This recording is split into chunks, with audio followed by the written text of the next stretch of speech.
नमस्कार, कानाफूसी में आप सबों का स्वागत है। और आज हम खानाफूसी में जिस बात को लेकर चर्चा करने जा रहे हैं, अब नई सरकार का गठन हो गया है।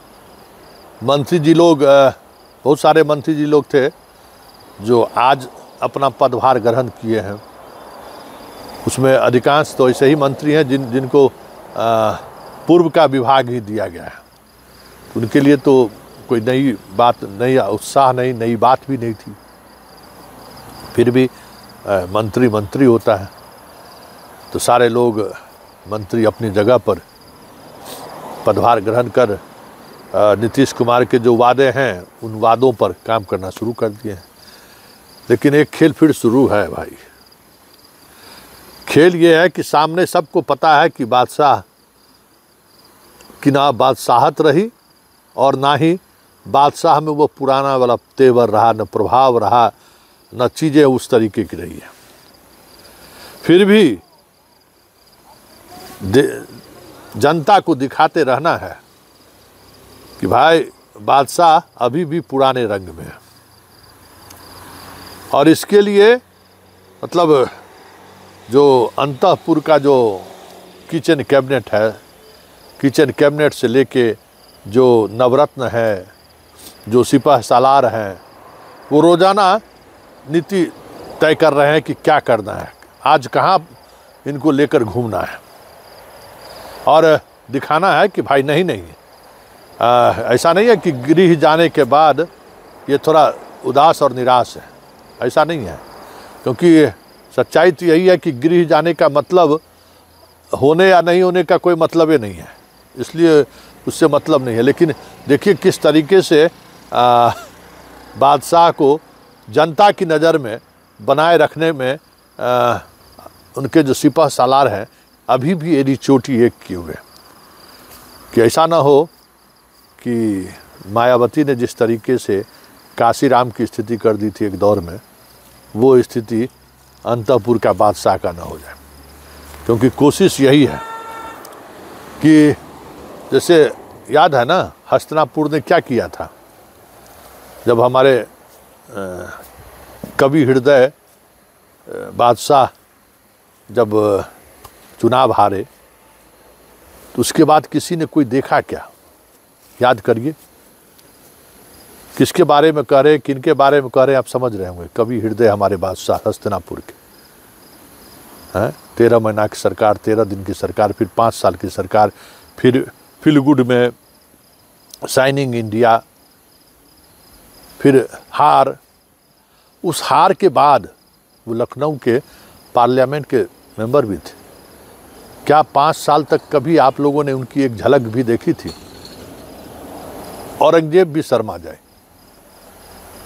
उनको, जब वो दुनिया से चले गए तब एक झलक देखने को मिला, कब वो इस दुनिया में नहीं रहे। तो हस्तिनापुर का यही कैरेक्टर है। हस्तिनापुर वो कहने को सनातन और हिंदुत्व की बात करता है, लेकिन विचारधाराओं में वो औरंगजेब से इतर नहीं है। जब तक आपकी उपयोगिता है तब तक आप हैं, जब आपकी उपयोगिता नहीं है या फिर अब आपकी ज़रूरत नहीं है तो दूध की मक्खी की तरह नहीं बाहर करता है, आपको ऐसी गुमनामी में आपको पहुंचा देगा। लोह पुरुष को नहीं देख रहे हैं। एगो तो कवि हृदय बादशाह का हाल देखे, लोह पुरुष क्या हाल बात था। लोह पुरुष का लौह पुरुष कहा जाता था, हैं।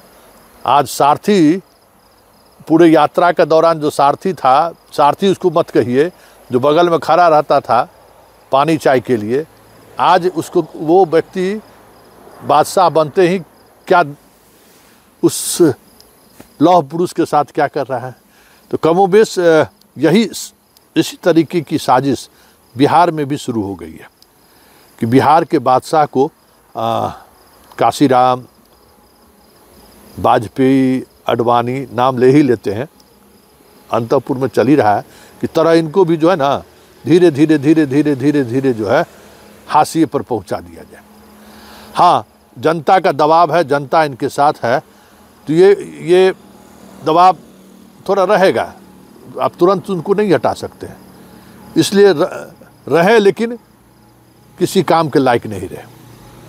लेकिन इनके जो सिपह सालार है और ये जो अंतःपुर का जो नवरत्न है ना, इसका एक अपना अलग मिजाज है। जिस तरीके से चुनाव में बिहार की जनता को बादशाह के बादशाहत को लेकर जो थोड़ी कसमकस वाली स्थिति थी, बाहर निकाल कर, बारिश में निकाल कर वो कसमकस वाली स्थिति ख़त्म कर दिया ना, उसका लाभ मिला ना, जनता साथ आई ना कि ना ना अभी बादशाह में बहुत ताकत है। तो ये जो कोशिश शुरू हुई है कि अंतःपुर के बादशाह को अब अंतःपुर में ही इस हालात में पहुंचा देना है कि कोई नाम लेवा भी नहीं बचे, कोई नाम चर्चा लेने वाला भी नहीं बचे, तो अब एक नई तरीके की चीज़ें आपको आगे आने वाले समय में देखने को मिलेगा। बादशाह सड़क पर दिखेंगे, जैसे पिछले जब से नए मंत्रिमंडल का गठन हुआ है, शपथ लिया है, वो तीसरे दिन आज भी बाहर निकले, वो पहुंच गए हाजीपुर। उससे पहले चले गए थे मेरिन ड्राइव के पैरेलल उधर जो बन रहा है सड़कों का मुआयना करने। मतलब उनकी उपयोगिता जनता की नज़रे में बनाए रखना है। गठबंधन के सहयोगी उनकी उपयोगिता को समाप्त करने पर लगा है, ये सबको पता है, लेकिन जनता की नज़र, क्योंकि रिजल्ट तो जनते देना है, तो जनता के नज़र में उनकी उपयोगिता को बनाए रखना है, इसको लेकर कसमकस शुरू है। अब कब तक सिपह सालार इस बात को लेकर आइडिया बनाते रहते हैं और उसको एक्सिक्यूट करते हैं, ये देखने वाली बात होगी। क्योंकि हस्तिनापुर ने जाते जाते, हस्तिनापुर के सेनापति समझ ही गए थे, बिहार के चुनाव प्रचार में कई दिनों तक रहे थे। तो जब ये पाटलिपुत्रा छोड़कर जाने लगे तो हस्तिनापुर का जो मुख्य सलाहकार है, या यूं कहिए कि जो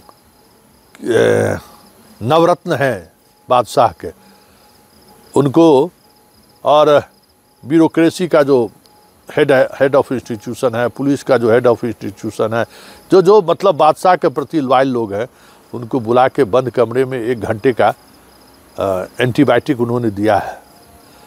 लेकिन हालांकि उस एंटीबायोटिक का असर होता हुआ दिख नहीं रहा है। चुनाव परिणाम में भी वो चीज़ें नहीं दिखी। बात जब सामने हुई, हार जीत की बात हुई, तो वहाँ भी बहुत ज़्यादा हस्तिनापुर का प्रभाव उन अधिकारियों पर देखने को नहीं मिला। लेकिन उन अधिकारियों को उनके पूर्व के धन अर्जन, निवेश, सारी जानकारी है ना, उसका उस तक का हवाला दे दिया गया कि भाई आप हमारे अनुसार चलिए, नहीं तो फिर हमारे जो तोता हैं वो कभी भी आप पर, आपके छत पे आके मंडराने लगेंगे। तो ये सब सारी चीज़ें चल रही हैं, दबाव बनाया जा रहा है। इसके बावजूद भी अभी कह सकते हैं कि अंतःपुर और हस्तिनापुर के बीच सह और मात का जो खेल चल रहा है ना, इस खेल में कुछ नई चीज़ें भी आने वाले समय में आपको देखने को मिले तो कोई बड़ी बात नहीं होगी। चलिए, आज कानाफूसी में फ़िलहाल इतना ही, हमें इजाज़त दीजिए। नमस्कार।